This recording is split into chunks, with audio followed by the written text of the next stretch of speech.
हरे कृष्ण। हमने देखा किस प्रकार से न्यासदेव और कृष्ण की अध्यक्षता में पांडवों ने खांडव प्रस्थ को इंद्रप्रस्थ में परिवर्तित कर दिया। हर प्रकार से इंद्रप्रस्थ जो है हस्तिनापुर से और ज्यादा सुंदर, अनोखा, दैदीप्यमान और धन और धान्य और ऐश्वर्यों से भरपूर हो गया। जहां तक कि सारे लोग अलग अलग राज्यों से आकर के इंद्रप्रस्थ में सेटल होने लगे और युधिष्ठिर भी पूरी तरह से न्याय धर्म के अनुसार सत्ता करते हुए, उनके जीवन का यही उद्देश्य था कि हर कोई धर्म की राह पर आगे बढ़े और अपने जीवन को पूर्ण रूपेण सुखी, शांत और समृद्धिशील बनाने के लिए प्रगति पथ पर रहे। इसी बीच में जब इंद्रप्रस्थ बन गया और पांडव वहां रहने लगे, लगभग 2-3 महीने के बाद वहां नारद मुनि आ गए। नारद मुनि आए तो सभी ने खड़े होकर के नारद मुनि का स्वागत किया। युधिष्ठिर महाराज ने नारद मुनि के पैर धोए, चरण जो पानी था उसका प्रोक्षण किया। द्रौपदी को बुला, द्रौपदी को जब युधिष्ठिर महाराज ने बुलाया, द्रौपदी आई, उसने नारद मुनि को नमस्कार किया और नारद मुनि ने द्रौपदी को अच्छे से आशीर्वाद दिए और बाद में द्रौपदी को अंदर भेज दिया। इसी बाद में नारद मुनि पांडवों के साथ में वार्तालाप करने लगे। नारद मुनि ने कहा कि देखो, स्त्री ये ऐसी भगवान की दी हुई भगवान का दिया हुआ ऐसा उपहार है जो एक व्यक्ति को बहुत अच्छे से सजा भी सकता है या बहुत बुरे तरीके से बर्बाद भी कर सकता है। जो लोग अच्छे थे वो भी स्त्री के कारण बहुत ज्यादा, someone who is very much attached to women, wine, wealth, always sees doomed। तो नारद मुनि ने कहा यहाँ पर तो क्या है, आप पांचों के लिए एक ही स्त्री है और पूरा जगत इसी कंपटीशन पर चल रहा है, तो इसीलिए आपको बहुत केयरफुल रहना चाहिए। ऐसा कहते हुए नारद मुनि ने एक कथा बताना शुरू किया। कथा है बहुत पुराने 2 राक्षसों की, जिनका नाम था सुंद और उपसुंद। ये दोनों भाई थे और दोनों राक्षसी प्रवृत्ति से भरपूर थे। उन्हें अपने आप पर थोड़ा ज्यादा ही गर्व हो गया। उन दोनों ने ब्रह्मा जी की तपस्या की और ब्रह्मा जी से वरदान प्राप्त किया कि हम दोनों को एक दूसरे के अलावा और कोई न मार सके। अब ये दोनों तो एक ही थाली के चट्टे बट्टे थे, तो इनको अपने आप पर पूरा विश्वास था कि हम दोनों एक दूसरे से कभी नहीं लड़ेंगे। ब्रह्मा जी को जब उन्होंने इस वरदान के बारे में पूछा, Brahma ji knew where is the weak spot. Brahma ji smile किए, तथास्तु कहे और अंतर्धान हो गए। बस उपसुंद और उपसुंद ने पूरे ब्रह्मांड को टेरराइज करना शुरू किया और हर जगह पर अत्याचार, लूट मार काट, साधुओं का दमन, उनका शोषण, यही चल रहा था। हाहाकार करते हुए सब देवी देवता वापस जब ब्रह्मा जी के पास गए कि ये क्या चल रहा है, ब्रह्मा जी ने अपनी युक्ति लड़ाई। उन्होंने कहा कि सारे देवताओं से कि अपने अपने अच्छे गुण और सौंदर्य का एक तिल मात्र दे दो।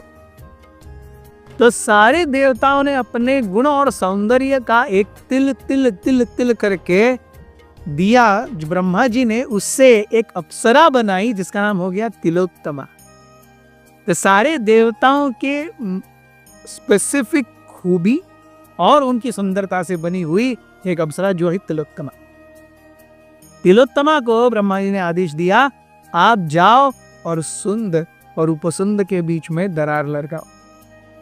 तिलोत्तमा जब गई तो सुंद और उपसुंद उसे देख करके पूरी तरह से कामदेव के द्वारा भेजे गए बाण के द्वारा व्यथित हो गए।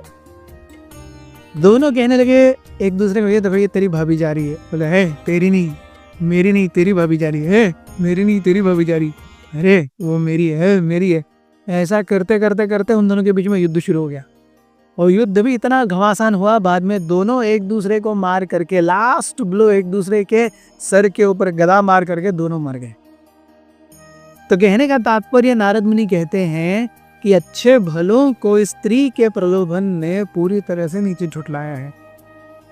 तो इसीलिए आपको कोई ऐसा अपने बीच में करार रखना चाहिए कि जिसमें आप में से कोई एक निर्धारित समय के लिए द्रौपदी के साथ रहेगा और उस समय दूसरा कोई नहीं आ सकता, और अगर दूसरा कोई आएगा तो उसे बहुत गंभीर शिक्षा होगी। तो इस तरीके का आपको कुछ तो व्यवहारिक एक प्रोटोकॉल करना पड़ेगा।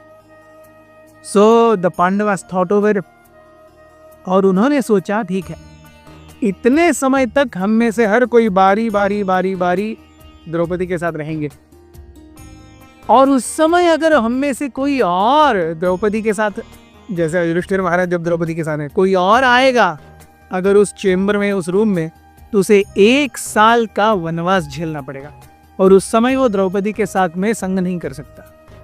So this was the catch, कि द प्रोटोकॉल वॉज पूरे साल में 5 भाई एक स्पेसिफिक नंबर ऑफ टाइम, सो हर किसी को 2 महीने तो 6 बार, सो somewhere little more than 2 months almost. So almost 2 months every one brother would remain with Draupadi, and in that time no other brother is about to come close to Draupadi and when they are together, इस प्रकार से। और अगर नहीं तो 1 साल के लिए उसे बाहर जाना पड़ेगा। तो इस करार करके वो रहने लगे। नारद मुनि had left। इस प्रकार से जीते जीते 1 साल हो गया। सारे भाइयों ने एक समय द्रौपदी के साथ बिताया।